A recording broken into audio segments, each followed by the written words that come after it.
Assalamualaikum warahmatullahi wabarakatuh. Halo semuanya.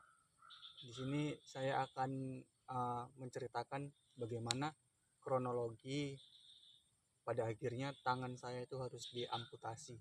Tapi sebelumnya teman-teman yang menonton jangan lupa subscribe terlebih dahulu dan like serta komen. Jadi dulu saya masih ingat betul tanggal kejadiannya 14 November 2015. Waktu itu saya masih kelas 2 SMA. Kejadian itu hari Sabtu.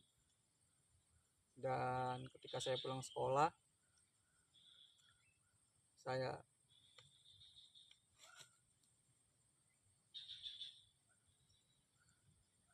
kejadiannya itu hari Sabtu. Waktu itu saya disuruh untuk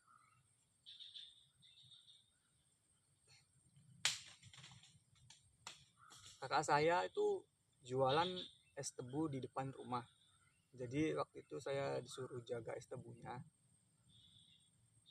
Dan begitulah tangan saya masuk ke penggilingan es tebu tersebut. Sebenarnya saya tuh nggak kuat kalau harus menceritakan bagaimana kejadiannya itu, karena kadang terbayang-bayang. Jadi ketika tangan saya itu masuk dalam penggilingan es tebu tersebut, di situ untungnya saya masih bisa mematikan mesin, jadi tidak terus berlanjut tangan saya gitu kan. Dan kemudian saya minta tolong tetangga tetangga orang-orang itu pada ngumpul nolongin nolongin saya untuk membongkar mesin penggilingan tersebut. Dan secepatnya menggunakan motor saya dibawa ke puskesmas. Dan puskesmasnya itu nggak terlalu jauh dari rumah, sekitar 2 kilometeran. Dan sampai di sana disiram, dibersihkan pakai apa itu, mungkin nggak tahu, untuk membersihkan agar tidak ada kuman-kuman gitu kan.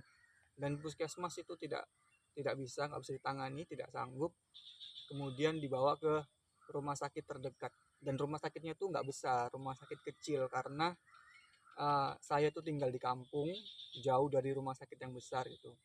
Dan di rumah sakit yang kecil itu, di situ juga nggak mampu, nggak sanggup, tidak ada alat dan tidak bisa. Akhirnya saya dibawa ke Pasir Pangarayan yang jaraknya itu 1,5 jam sampai 2 jam dari rumah. Dan di situ dari rumah sakit tersebut tangan saya itu diikat diikat karena posisinya itu jari-jari tangan itu benar-benar sudah hancur. Dan mungkin mereka takutnya akan keluar darah terus menerus selama di perjalanan, jadi tangan saya itu diikat menggunakan karet ban di sini. Dan sepanjang perjalanan tangan saya itu sangat sakit sekali akibat juga dari ikatan karet ban tersebut. Dan saya sepanjang perjalanan menuju rumah sakit itu beberapa kali saya menjerit itu di dalam mobil karena memang sakit yang luar biasa. Dan sampailah ke rumah sakit tersebut,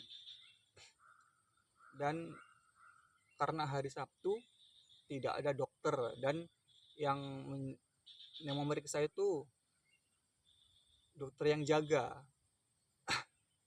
Dan situ diperiksa, dilihat, dan juga tidak sanggup.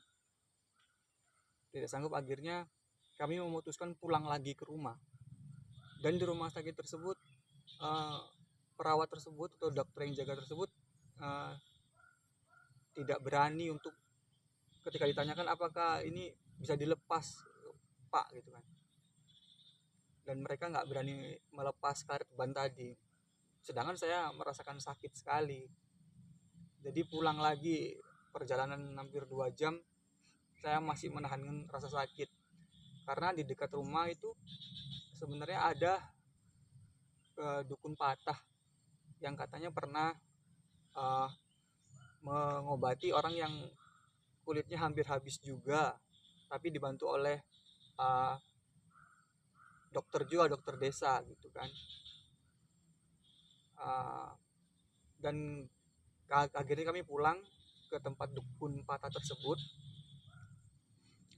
dan sampai di depan tempat dukun patah itu saya meminta karet ban yang mengikat tadi itu minta dilepas, dan akhirnya karet ban tadi dilepas dan tidak terjadi apa-apa, tidak ada pendarahan sama sekali.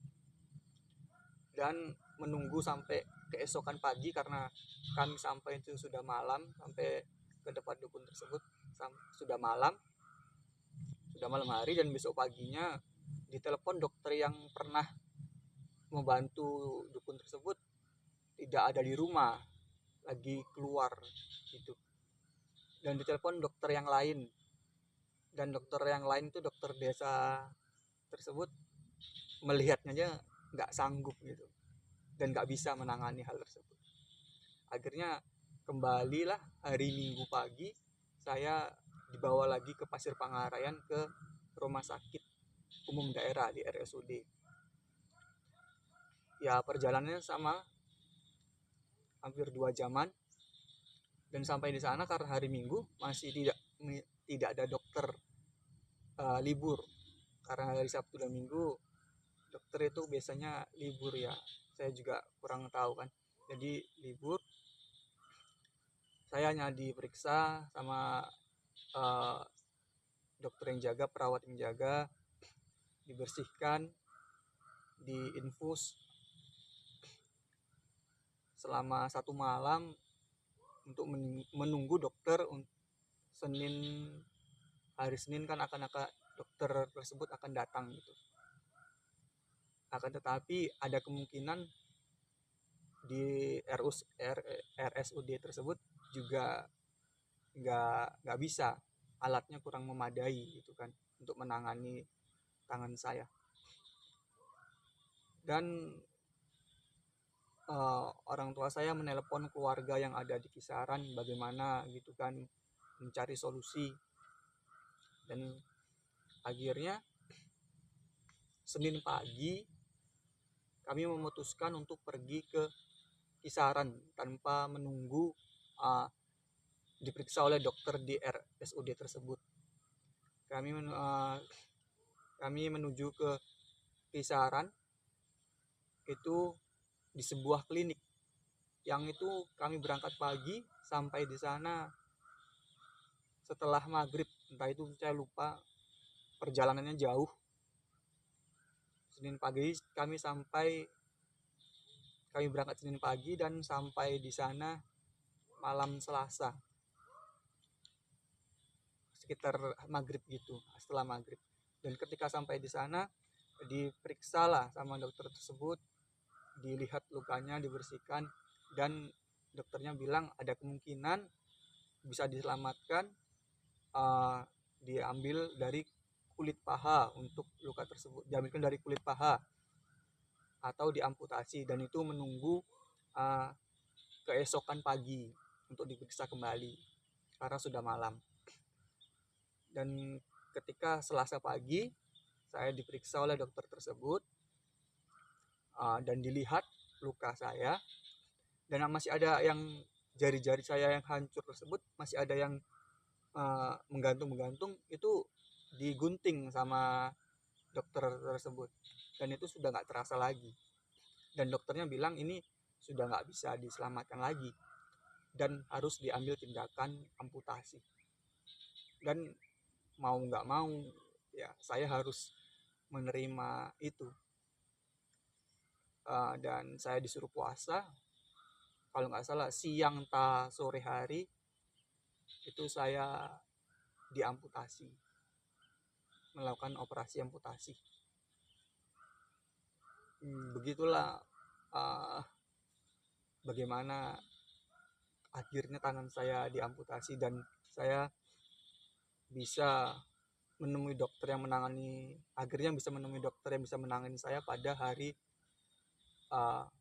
Selasa, dan bisa ditangani pada hari Selasa, karena Sabtu dan Minggu ternyata itu tidak ada dokter yang bisa menangani karena hari libur. dan bekas karet ban yang mengikat itu masih berbekas hitam di tangan saya ketika sudah selesai beberapa hari diamputasi. Begitulah teman-teman, bagaimana pada akhirnya tangan saya harus diamputasi. Semoga bermanfaat untuk teman-teman semuanya. Jika ada yang mau ditanyakan, silakan tinggalkan pertanyaannya di kolom komentar. Dan jangan lupa subscribe. Assalamualaikum warahmatullahi wabarakatuh.